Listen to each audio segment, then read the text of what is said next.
Esto es 40 y contando, un ciclo de episodios orientados a la democracia. Para eso viajamos a octubre de 1983, donde 12 fórmulas presidenciales y más de 15 millones de personas participaron en las elecciones que decidirían la vuelta a la democracia en nuestro país. Nos vinimos al Departamento de Humanidades de la Universidad Nacional del Sur, ubicado en la ciudad de Bahía Blanca, entre las calles 12 de octubre y Perú. En este programa no solamente vamos a informar, vamos a profundizar, rememorar y también aprender. Para eso vamos a contar con el testimonio de Mabel Cernadas. Ella es historiadora, docente universitaria, investigadora principal del CONICET. Además, cuenta con 5 títulos que le dio la universidad pública, es decir, es una defensora de la educación pública. Su testimonio tan valioso en cuanto a información y también vivencias personales que veremos a continuación nos dejó realmente muy contentos y conformes. Bienvenidos a 40 y contando. Bueno, Mabel, muchas gracias por recibirnos, a mí y a todo el equipo. Mabel, ¿cómo y por qué se llega a una dictadura en Argentina? A una de las dictaduras, la última y la más feroz, porque en realidad en las 3 décadas que siguieron a la caída de Perón, en el 55, los conflictos políticos, económicos y sociales se agudizaron, desbordaron los ámbitos de negociación, instalándose en amplios sectores de la sociedad argentina la violencia política asociada con la eliminación física del adversario. Durante 30 años la democracia dejó de ser un valor para la sociedad, despreciándosela inclusive por el sistema político. Se produjo entonces lo que en historia denominamos el péndulo entre gobiernos civiles que proscribían a parte de los ciudadanos que no podían votar y gobiernos militares que fueron acompañados por la indiferencia, pero también por el aval de muchos ciudadanos. Totalmente. Al margen de los partidos y de las organizaciones corporativas, económicas, sociales y religiosas, en la sociedad se desarrollaron otros canales de expresión, además de los políticos, y con sus aspiraciones y sus conflictos, y todo hizo eclosión en el año 69 con el Cordobazo. Emergió entonces una Argentina, en especial compuesta por jóvenes, pero no exclusivamente por jóvenes, movilizada, ilusionada, revolucionaria, y entre los cuales se pueden mencionar ERP, Montonero, FARC, que integraron muchos grupos que adoptaron equivocadamente el camino de la violencia. Y la crisis económica, social y política desembocó en el golpe del 24 de marzo de 1976, cuando las Fuerzas Armadas tomaron el poder. Ya la habían tomado con anterioridad, en el 66, pero en el 76 se instala la peor dictadura que va a tener Argentina. Mabel, en el ámbito universitario, en el inicio durante la dictadura, ¿hubo algún cambio en el eje curricular en cuanto a palabras, acciones que puedan llevar a cabo ustedes, los docentes, ¿no? Que eran una parte muy pero muy valiosa de la sociedad en ese entonces? Como te imaginarás, para comprender estos procesos tenemos que hacer un poco de historia. Ni hablar, para eso estamos acá. Para eso estás acá. Los cambios en la universidad comenzaron en 1975, cuando se hizo cargo del rectorado el interventor Remus-Tetus, y que entró a la universidad de la mano de la AAA. Como sabrás, la AAA es una organización terrorista, fue una organización terrorista, parapolicial, anticomunista y de ultraderecha, y que inició o profundizó la sistemática represión que se empezó a dar en nuestra sociedad, pero más especialmente en la universidad. Durante la intervención de Remus-Tetus, la violencia llegó a un extremo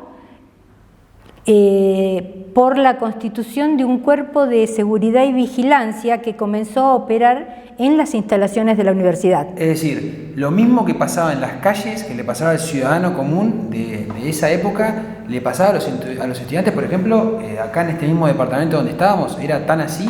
Sí, sí. El rector recorría la universidad armado y el grupo que yo te comentaba recorría también los pasillos de las universidades ostensiblemente con las armas a la vista. Y el hecho más terrible fue el que ocurrió el 3 de abril, de ese año, del 76, cuando uno de los estudiantes fue asesinado en el pasillo, Uatu. El caso Uatu, que hace poco terminó de juzgarse, ¿no es cierto?, a quienes lo habían... Es decir, 2 o 3 de los que habían participado de la matanza o que habían matado a Uatu no están más, murieron, pero finalmente fueron juzgados porque habían matado a Uatu porque era representante de la Federación Universitaria, pero además de él representaba al Partido Comunista de acá de... ¿Eso ocurrió en la misma universidad? Dentro de los pasillos de la universidad. Es el único caso de un estudiante muerto dentro de la universidad. Y por eso nosotros celebramos, en el año 2017, el Consejo Superior Universitario declaró el Día de los Derechos Humanos en la universidad como homenaje y memoria de este suceso. Con respecto a este accionar de las fuerzas, Mabel, ¿a vos en algún momento te han pedido denunciar a compañeros o mismo vigilarlos, esta misma tarea que llevaban a cabo los militares? ¿Te ha tocado hacerla por la fuerza vos? No, en mi caso fui víctima de una denuncia, porque... ¿Una denuncia con nombre y apellido? ¿Una denuncia de...? No, las denuncias eran anónimas. ¿Eran todas las denuncias anónimas? Se enviaban anónimamente los nombres de los profesores o de los integrantes, docentes, no docentes, alumnos que integrábamos la universidad. Hubo una denuncia anónima y mientras se mantuvieron las autoridades militares dentro de la institución, yo fui declarada cesante, como muchos otros profesores, cuidado, no fui la única, es decir, se declaró mucho cesante, pero día a día tomaba conocimiento de las cuestiones que estaban sucediendo, porque en definitiva a mí me habían declarado cesante y a otros más, pero a otros iban presos, los torturaban, los desaparecieron a muchos. Alumnos nuestros fueron desaparecidos, es decir, nosotros en el departamento tenemos más de 20 alumnos que fueron desaparecidos. ¿Vos creés, Mabel, que realmente existe la memoria en las nuevas generaciones, bueno, en este caso en los nuevos estudiantes, o para vos es un pendiente, es una materia a reforzar por las nuevas generaciones? No, yo creo que sí, entiendo que hay que seguir reforzando la memoria. Bien. Y ese es el papel no solamente que tenemos que tener los docentes desde las escuelas, desde los colegios, sino también enseñando, porque hay muchísimas, las nuevas generaciones claramente, como lo hablábamos fuera de cámara, vivieron siempre en democracia, no tienen ni idea por ahí de lo que pasó. Entonces está bueno seguir reforzando. Hay que reforzar. Se hace el 24 de marzo es una fecha que se aprovecha para que en las escuelas se recuerde, pero tiene que ser eso permanente para no olvidar.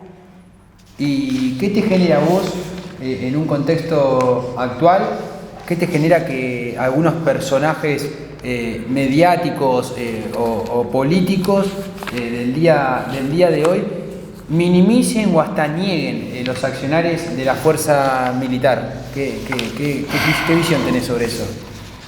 Mira, verdaderamente me da mucha rabia, porque me da mucha angustia y mucho miedo, inclusive, de que se pueda olvidar lo que sucedió. Es decir, Evidentemente ese es un tema que me produce indignación y vergüenza. Mirá. Porque genera duda sobre los acontecimientos históricos sucedidos, pone una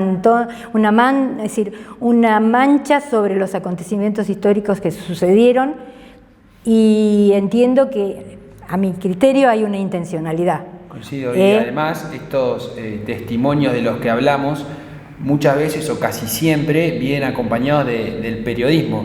Vos del periodismo de esa época, ¿qué recuerdo tenés o qué pensaba la Mabel de ese entonces sobre el periodismo en época de dictadura, y qué visión tenés sobre el periodismo de hoy? Bueno, en época de dictadura el periodismo estaba limitado, estaba controlado, había 3 o 4 medios importantes, pero limitaban sus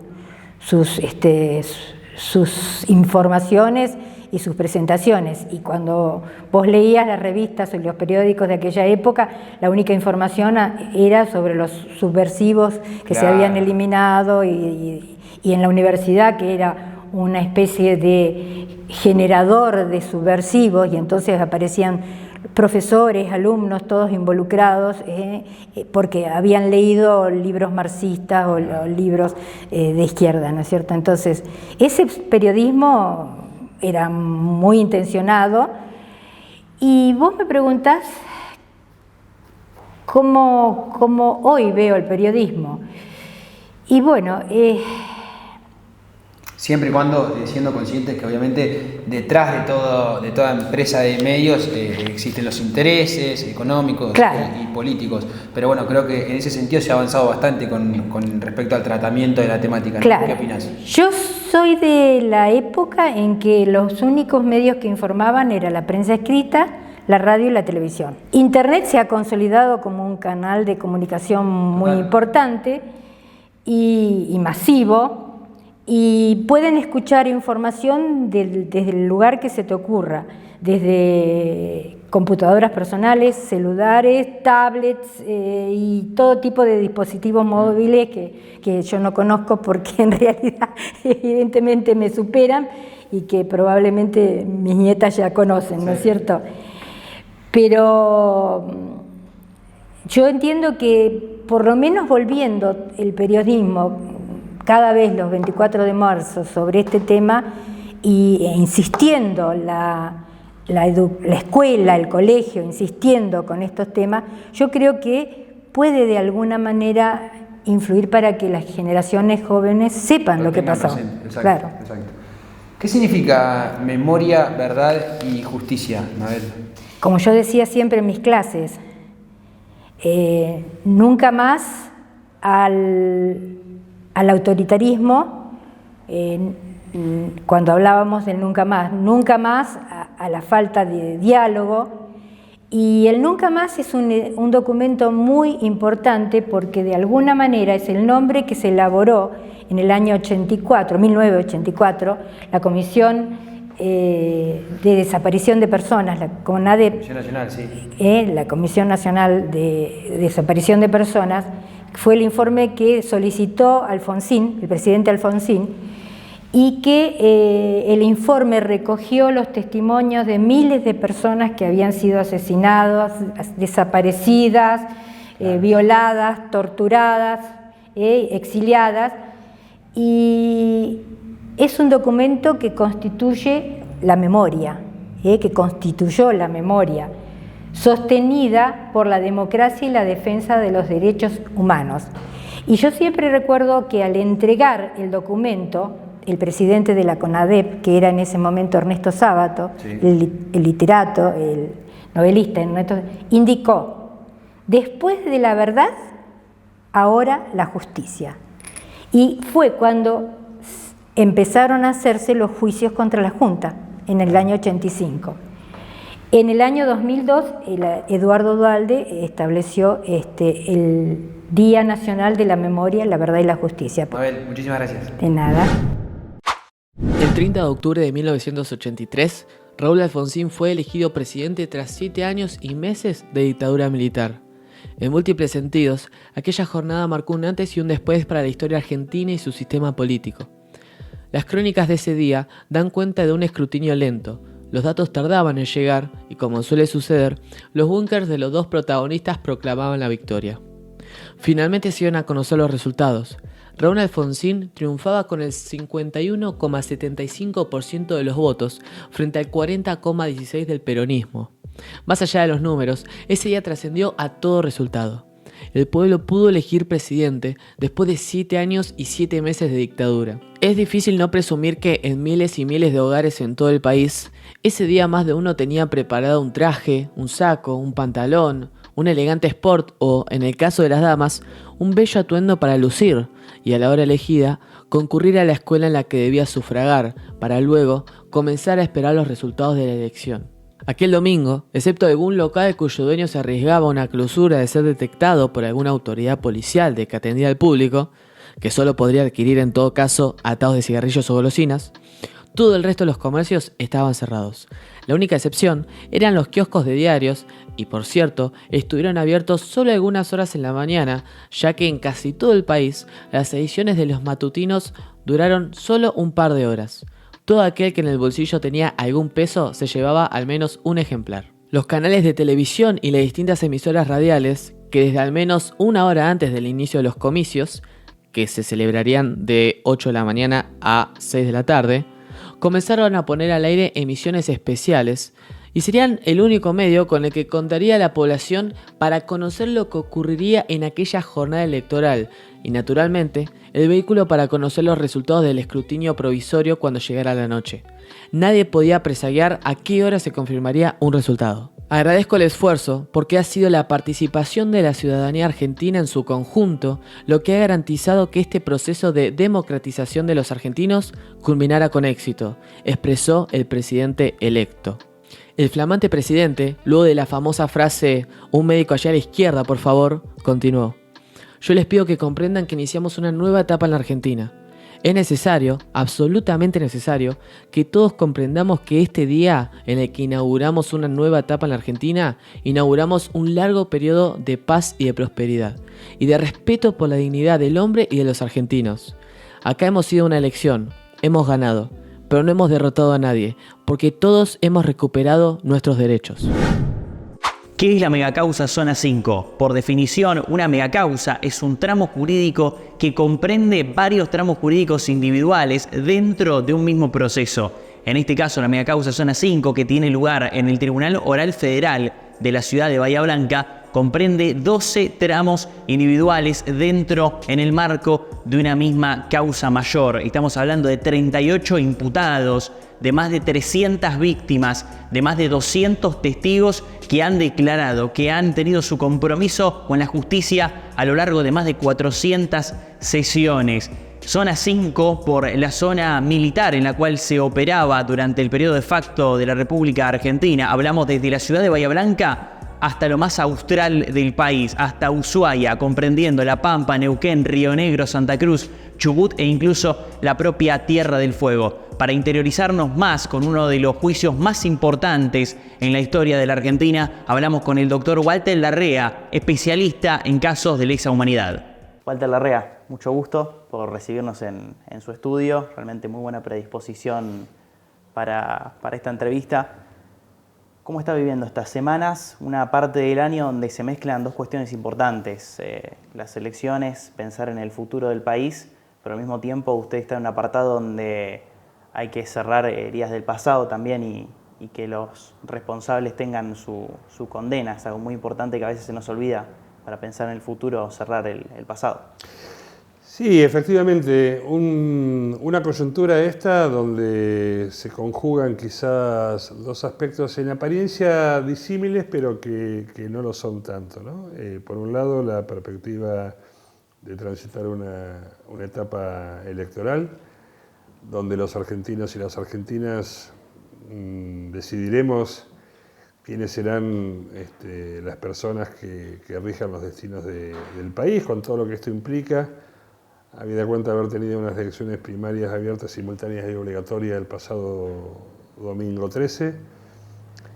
Y a la vez el tránsito por estos procesos que en parte son jurídicos, que tienen que ver con el juzgamiento de crímenes de lesa humanidad cometidos durante la última dictadura cívico-militar.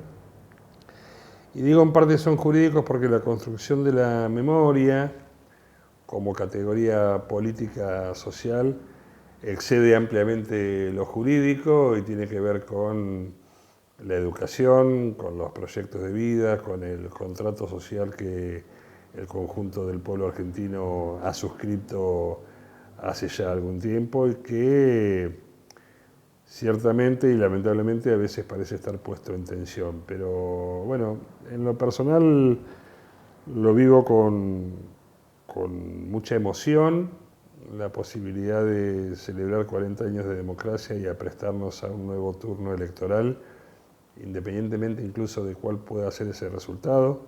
Yo tengo una definición político-ideológica al respecto, pero transitándolo casi te diría con emoción. Un trámite es un proceso, mejor dicho, extenso. Al principio quizá uno, cuando comienza el proceso, imagino con mucho entusiasmo, con mucha ansiedad, con mucha emoción por avanzar, pero la justicia a veces se toma sus lapsos, ¿no? Y hablamos de, hace pocos días, la audiencia número 63, más de 250 horas de audiencias, un proceso que en los papeles aparece como que comenzó en 2022, pero uno busca datos y hay charlas sobre este tema desde el año 2015. ¿Cómo se transita un periodo que puede demorar más de 5 años como es este? Sí, incluso en lo que es la faz jurídica por el juzgamiento de crímenes cometidos tanto por actores militares como por actores civiles, el proceso formal de la etapa de enjuiciamiento data de los primeros meses del 2012. La Argentina tuvo que esperar hasta esa época, bueno, en el caso de Bahía Blanca, ¿no? En el caso de otras jurisdicciones un poco antes, porque recordarás que durante mucho tiempo y transitada la etapa de recuperación democrática, toda la etapa de crímenes y de ilícitos cometidos durante la dictadura cívico-militar, su juzgamiento estuvo vedada primero por falta de voluntad política de quienes detentaban el Poder Ejecutivo. Si bien hubo un antecedente con lo que se llamó el juicio a las juntas, allí en los primeros años del gobierno del doctor Alfonsín, pero después la sanción de las leyes de impunidad, digamos, obediencia debida, punto final, indultos, obturaron la posibilidad de que aquellos autores, en aquel momento presumiblemente autores, de los peores crímenes y los más aberrantes crímenes que haya conocido la historia argentina, fueran llevados a juicio hasta que finalmente la derogación de estas normas de obediencia debida y punto final y la reapertura, digamos, la declaración de nulidad de estas normas y la reapertura de los juicios permitió que se llevaran adelante estos procesos. En Bahía Blanca, en lo que es jurisdicción del Quinto Cuerpo de Ejército y de la Armada Argentina, con asiento en la base naval de Puerto Belgrano, el primer proceso, que fue la causa número 982, que nosotros le llamamos como la causa Bayón, fue el primer juicio, en el cual yo incluso participé como abogado querellante en representación de víctimas, y comenzó, sí, allí por el 2011-2012, y ya después, digamos, se siguieron con otras causas que se iban desprendiendo de la causa madre, y bueno, ya ahora, digamos, al llegar a la reapertura o al pedido de reapertura del juicio por la causa Mazot. Por supuesto que son procesos muy largos y hay que pensar que el tiempo juega en favor del no enjuiciamiento de estos crímenes, porque tanto los autores penalmente responsables como las víctimas van falleciendo. No hay proceso que pueda demorarse durante más de 30 años para llegar a su juzgamiento. Dicho esto, y por más que suene como una rémora en términos de justicia lenta, También hay que destacar que merced a la decisión de quien fuera el presidente Kirchner en su momento, Néstor Carlos Kirchner, y los sucesivos gobiernos posteriores, a diferencia de otros países, en Argentina se pudo juzgar realmente el accionar delictivo llevado a cabo por quienes habían inconstitucionalmente tomado por asalto el control del Estado. Digo esto porque en realidades geográficas circundantes, tanto Uruguay, Chile, Perú, Colombia, Brasil, estos procesos no se pudieron llevar a cabo. Y en el concierto internacional no hay procedimiento que se conozca, digamos, de tribunales y jueces de del propio Estado de Derecho que hayan podido llevar a juicio, digamos, a los responsables de estos crímenes y del genocidio.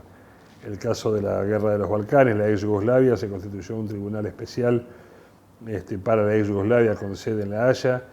El caso Ruanda, lo mismo. Y el caso más conocido, que son los procesos de Nuremberg a consecuencia del accionar del nazismo y sus crímenes, también constituyeron tribunales especiales. Vale decir que el proceso argentino es único e inédito en la historia universal. Si bien, como mencionabas, y los papeles lo dictaminan, la última década, sobre todo década y media, se rompió en cierto punto ese silencio, ese poder salir a hablar por fin, ¿no? de lo que había pasado y poder enjuiciar a los autores de los hechos. Se puede decir que el silencio y un poco la parte política y jurídica los ha protegido en cierto punto, analizando de que al menos en esta causa casi un tercio de los acusados ya no están con vida. Eso sí, se hubiese hecho a tiempo, quizá hubiesen tenido su respectiva consecuencia y haber sobre todo cumplido sus condenas, porque muchos tampoco las llegan a cumplir, puesto que fallecen antes estando en prisión, antes de cumplir la condena. Sí, por supuesto que todo proceso judicial que demora más de 30 años necesariamente implica complicidad y voluntad de silenciar los procesos de parte de quienes tienen la obligación constitucional y moral de llevar adelante los procesos, tanto de las esferas políticas como del propio Poder Judicial. Nunca hubo hasta el año 2006-2007, con la declaración de nulidad de la que hacíamos referencia minutos antes, nunca hubo una verdadera voluntad de echar luz jurídica sobre las responsabilidades penales que les cabían a quienes fueron los autores penalmente responsables de estos crímenes. Hay que hacer la salvedad que hubo un sector de la sociedad, un sector minoritario, minúsculo, constituido por madres, abuelas, familiares y algún sector minoritario de la representación institucional de la Argentina, que en ningún momento dejó de reclamar juicio y castigo. La gente puede recordar las marchas de los jueves de Madres de Plaza de Mayo, la búsqueda incesante de los nietos por parte de abuelas de Plaza de Mayo, el reclamo sin cortapisas de familiares, pero claro, en la medida de que esas voces, que fíjate vos qué dato, ¿no? Nunca reclamaron venganza, siempre reclamaron juicio y castigo. Cuando alguien dice juicio, habla de garantías constitucionales llevadas a juicio. Un tribunal, defensas, fiscales, acusaciones, pero todo en el marco de lo que es un debate judicial.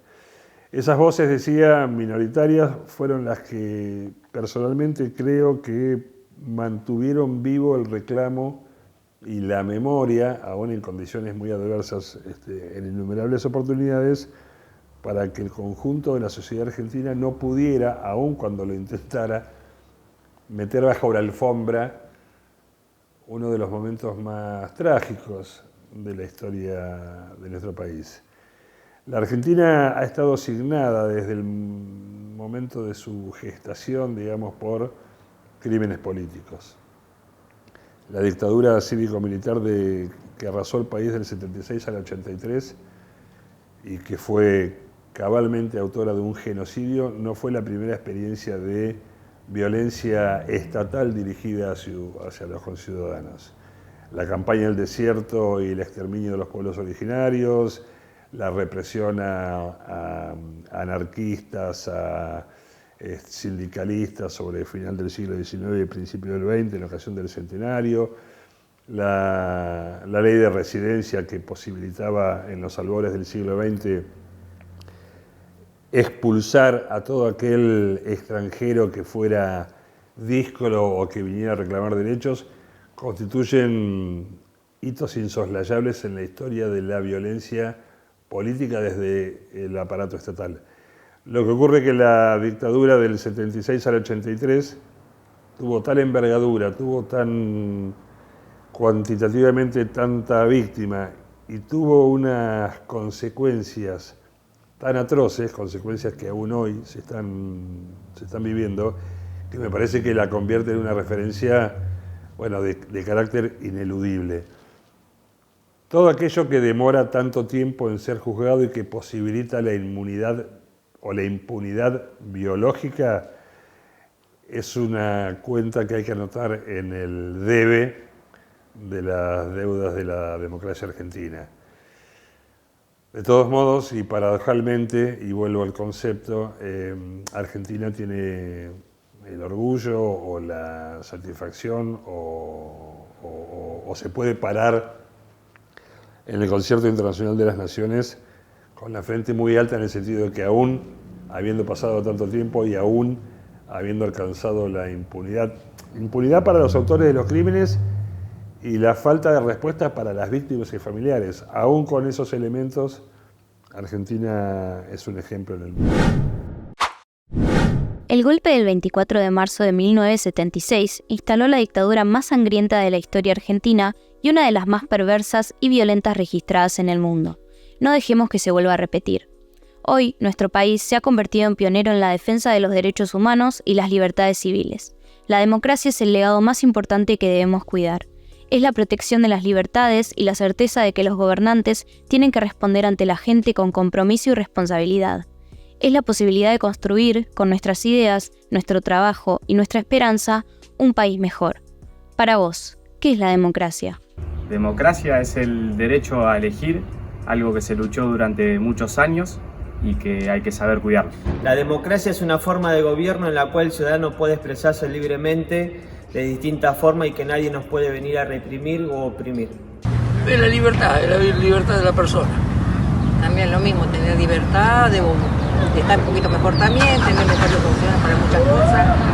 La democracia es el sistema político que defiende la soberanía del pueblo y aún así nosotros tenemos el derecho de poder administrar quién nos gobierna en el status quo. Bueno, la democracia para mí es el derecho ganado por parte de una sociedad para poder ejercer decisión colectiva sobre quiénes nos van a gobernar, quiénes nos van a llevar en el camino